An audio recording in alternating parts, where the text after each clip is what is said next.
Hi everyone. I'm really missing not being able to come into your school with Open the Book.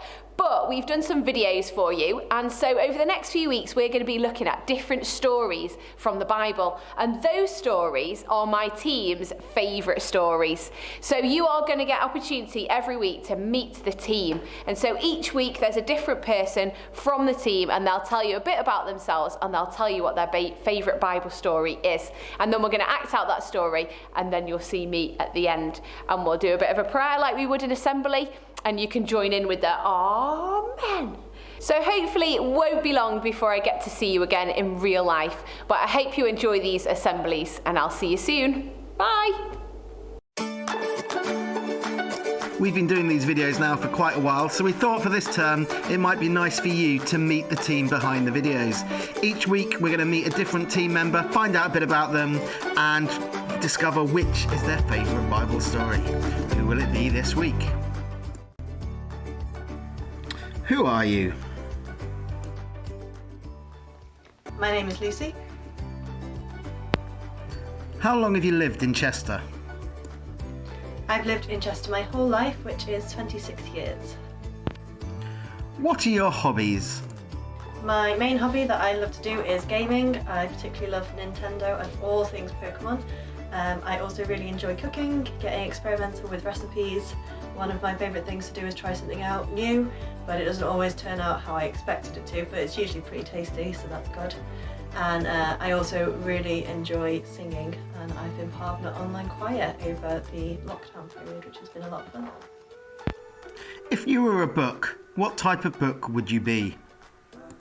If I were a book, I definitely wouldn't be a fact book because I can't remember any facts, and I wouldn't be a joke book because they're all rubbish too. So I would probably be a storybook. This is my favourite book from my childhood, The Minpins by Roald Dahl, and I really love fiction and fantasy and getting creative and making things up, so definitely a fiction storybook. What's your favourite fruit? My favourite fruit is a banana. I like them on their own, they're a great breakfast food, but I also really love banana bread or having a banana milkshake, so yeah, very versatile fruit. What's the best thing for you about being a Christian?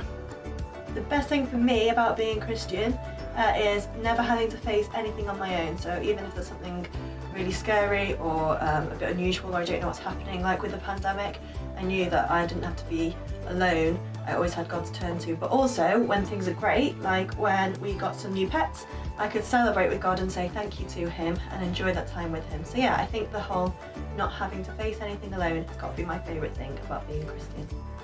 Tell us a bit about your favourite Bible story. The theme of the favourite story I've chosen is lots of walls and lots of marching.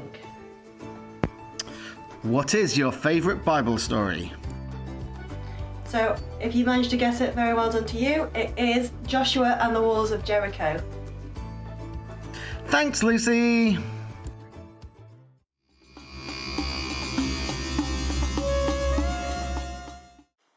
The walls of Jericho went round and round the city. The walls were tall, the walls were strong. How would the Israelites ever get in? Joshua's thoughts went round and round inside his head.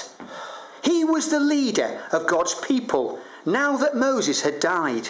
But how could he lead them into Jericho?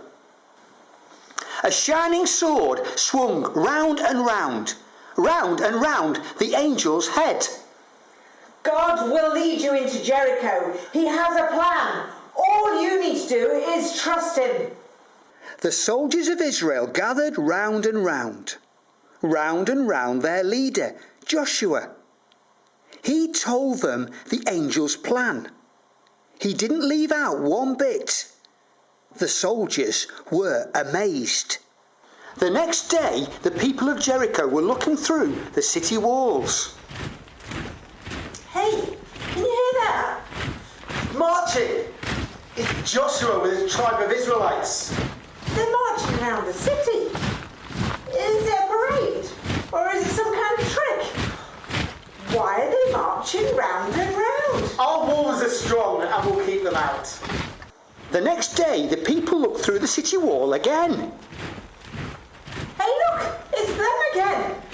If you ask me, they just look pathetic. A few trumpet blows and everyone else is completely silent. They're scared of us, if you ask me. Why are they marching round and round? Our walls are strong and we'll keep them out.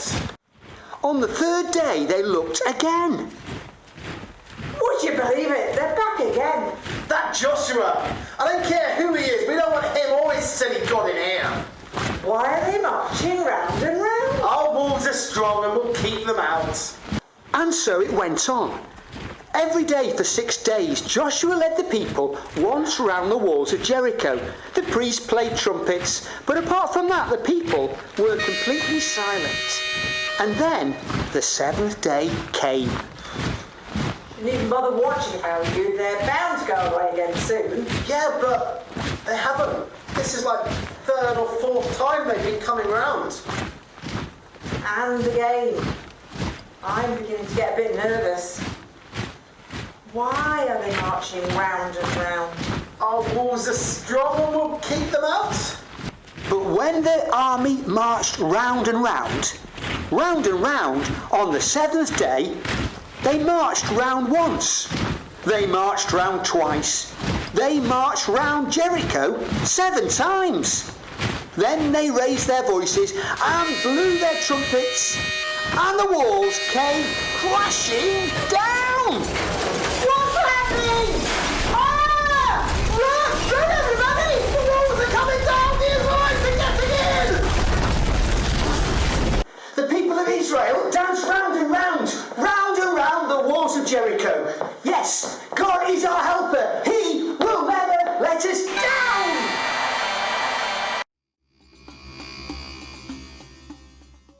So God's plan to take over the city of Jericho was very different to what we might have thought. When they go into battle normally, they might use swords. Nowadays it'd be a bit different. But instead, God told Joshua to walk around some walls and to blow their trumpets. And that would win them the battle. Now that might have seemed really unusual to Joshua, but he had seen God do amazing things. He'd come out of Egypt with Moses, they'd walked on dry land through the Red Sea, he'd looked after them through the wilderness, through wandering around the desert. God had provided food. And then finally, they'd got to the land that God had promised. And even though this plan seemed really unusual and a little bit strange, Joshua had the choice to remember what God had done and to trust him. And to remember that God had said, "Be strong and courageous, Joshua. I am with you." And so Joshua trusted God and he won the battle. And I believe that we have that same opportunity, that we can trust God too, that God promises to be with us no matter where we are, and that we can be strong and courageous. Maybe not having a battle around some walls, but maybe in our lives things seem a bit hard, things can be struggling, we can struggle, but actually God is with us and we can be strong and courageous. And sometimes we might get through those battles in some really unusual ways, just like Joshua did. So I'm going to pray, and I'd like you to think of things that maybe you want God to help you with. Maybe like Joshua, you want to trust God and you want to know that he is with you. So God, I thank you that you are with us, and that even when you ask us to maybe do something unusual, we can trust you because we can look back and remember the things that you have done. Thank you that Joshua trusted you, he believed you, and he obeyed you. And I pray that you would be with us this week and that we would know that you are with us. And everyone said, Amen. Thanks, guys, and I'll see you next week.